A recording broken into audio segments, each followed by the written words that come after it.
যদি পুলিশকে নিউট্রাল করে দেয় তাহলে ঢাকা বিশ্ববিদ্যালয় থেকে ছাত্রলীগ এবং ছাত্র দলকে তাড়াতে আমাদের 1 ঘন্টা সময় লাগবে। তো ইসলামিক ফাউন্ডেশনের যে ডিজি তিনি বললেন যে স্যার কী বলবো দুঃখের কথা, এই যে 30,000 লোক বিএনপির লোক করেছে এটা কি, এর 90% সব জামাতের রিক্রুট করা। জামাত 2009 সন থেকেই গুপ্ত রাজনীতি করছে। যখন আওয়ামী লীগ ক্ষমতায় এলো ঠিক সেই সময়টিতে তারা কিন্তু ইরান যেভাবে এখন মধ্যপ্রাচ্যে প্রক্সি যুদ্ধ করছে, 2009 সন থেকেই তারা বিভিন্ন সংগঠনের মধ্যে তাদের লোক ঢুকানোর চেষ্টা করেছে। এবং অবাক করার ব্যাপার হলো, আমি যখন সংসদ সদস্য ছিলাম তো সামহাও কয়েকটা মিনিস্ট্রির সঙ্গে আমার খুব ভালো সম্পর্ক। আমি নিজে যোগাযোগ মন্ত্রণালয়ে ছিলাম, আর ধর্ম মন্ত্রণালয়টা আমাদের যেহেতু পটুয়াখালীর মন্ত্রী ছিলেন সেই সুবাদে ধর্ম মন্ত্রণালয়ের সঙ্গে আমার সম্পর্কটা ভালো ছিল। আমি অবাক হয়ে গেলাম যে ইসলামিক ফাউন্ডেশনের মতো একটা প্রতিষ্ঠানে ওই সময়টাতে প্রায় 30,000 ম্যান পাওয়ার ছিল ইন 2009।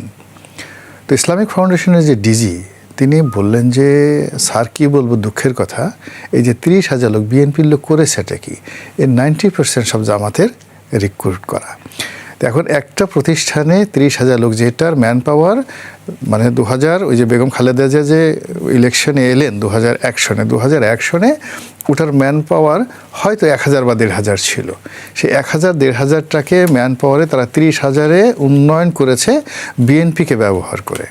তো এইভাবে ধরুন বিএনপির জমানাতে তারা যে রিক্রুটমেন্টগুলো করেছে গভর্নমেন্ট যুগেতে, সেনাবাহিনীতে করেছে, তারপরে শেষে সিভিল ব্যুরোক্রেসিতে করেছে, ফলে কি হলো এখন তাদের ডিসি, এসপি, ক্যাবিনেট সচিব থেকে শুরু করে কোনো জায়গাতে লোকের কোনো অভাব নেই।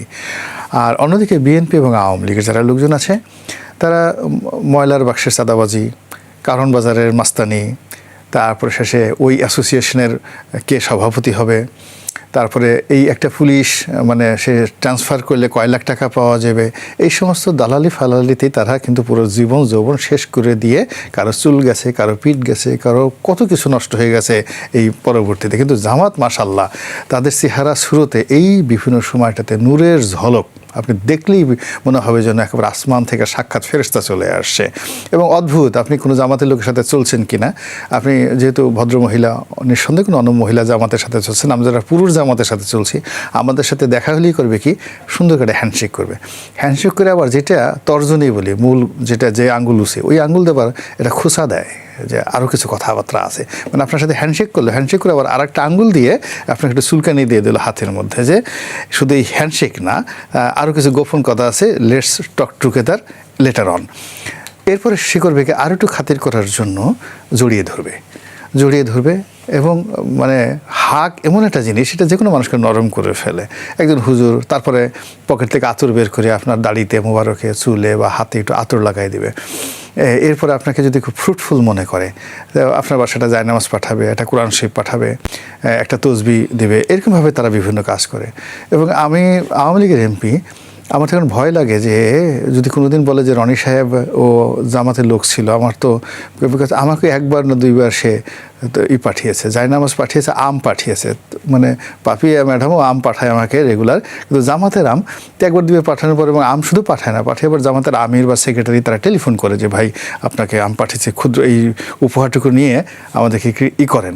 তো 1 বার 2 বার পরে আমি পরে আবার ফেরত দিলাম, যে আমি বললাম যে নো, আপনার সাথে আমাদের কোনো সম্পর্ক নেই, কিনা আপনি এই জিনিসগুলো পাঠাবেন কেন, এগুলো আমার জন্য একটা লায়াবিলিটিস হবে। কিন্তু কয়জন এটা ফেরত পাঠাতে পেরেছে। তো এইভাবে ধরেন অনেকগুলো জায়গা, ক্ষমতার অনেকগুলো জায়গা যেখানে তারা নিউট্রাল করার জন্য, নরম করার জন্য, তাদের পক্ষে আনার জন্য দে হ্যাভ ম্যানি পলিসিস।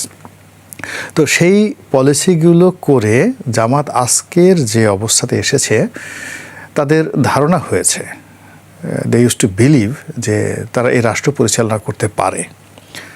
দ্বিতীয় ধারণা হয়েছে যে তাদের যারা প্রতিপক্ষ এরা খুবই দুষ্ট প্রকৃতির লোক, এরা লোক ভালো না, চুরিচামারি করে, চাঁদাবাজি করে, টাকা তুলে পল্টনে, চাঁদা যায় লন্ডনে, এরা শেয়ার মার্কেট লুট করে, আমরা তো কিছু লুট করি না, আমরা খুব ভালো মানুষ, তো আমাদের উপর আল্লাহর একটা রহমত আছে, আমরা এই দেশ চালাবো। এবং তারা রাস্তাঘাটে হাঁটে সেই যে খিলাফত জমানার মতো, এবং তারা মনে করে যে এই বাংলাদেশে তারা একটা তালেবানি শাসন চমৎকারভাবে করতে পারবে।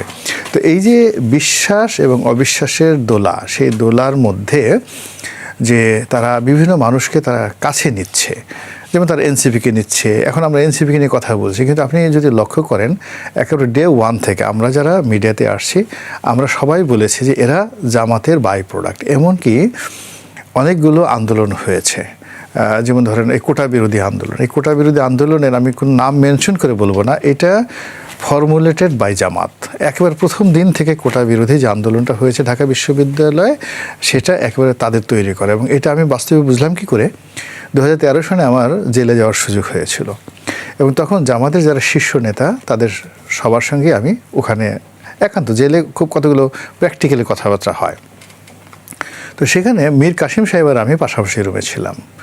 তো উনি আমাকে ওই সময় বললেন, আমি আবার এটা এসে বাংলাদেশ প্রতিদিনই লিখেছি এই লেখাগুলো, উনি বলছেন যে আমরা উই আর সো রেজিমেন্টেড, আমাদের ক্ষমতা এত বেশি যে যদি পুলিশকে নিউট্রাল করে দিতে হয় দেয় তাহলে ঢাকা বিশ্ববিদ্যালয় থেকে ছাত্রলীগ এবং ছাত্র দলকে তাড়াতে আমাদের 1 ঘন্টা সময় লাগবে। এবং এই কথা আমি যখন এসে লিখলাম, মানে আওয়ামী লীগ বা বিএনপির কোনো লোক কিন্তু প্রতিক্রিয়া দেখালো না, যে বাংলাদেশ প্রতিদিনের মতো জায়গাতে ঠিক এই রেফারেন্স দিয়ে যে মীর কাসিম সাহেব আমাকে বলেছে এবং সেটা বই আকারে ছাপা হয়েছে। তো 2013 সনে তাদের যে প্রস্তুতি ছিল, পরবর্তীতে যখন আমি 2014 সনে ইলেকশন করলাম না, জামাতের অনেক বড় বড় নেতা আমার কাছে আসতেন, আমি নাম বলবো না, অনেকে হয়তো মারা গেছেন তাদেরকে বলবো না।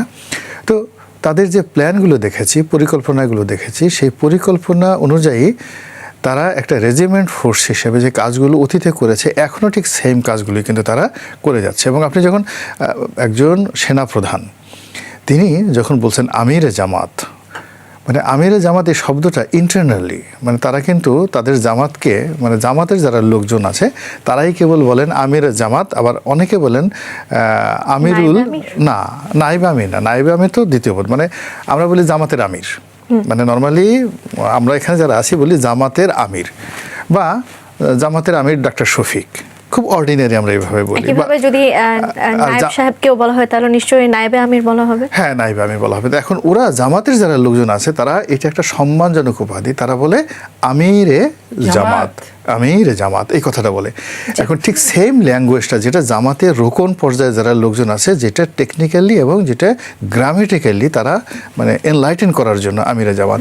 এবং শুধু তাই না, তারা বলে আমিরুল মুমিনিন। অনেকে কিন্তু আবার নিজে মানে জামাতের আমি নিজে তাদেরকে শুনেছি যে তাকে আমিরুল মুমিনিন, আমিরুল মুসলিমিন এই ধরনের শব্দ বলে।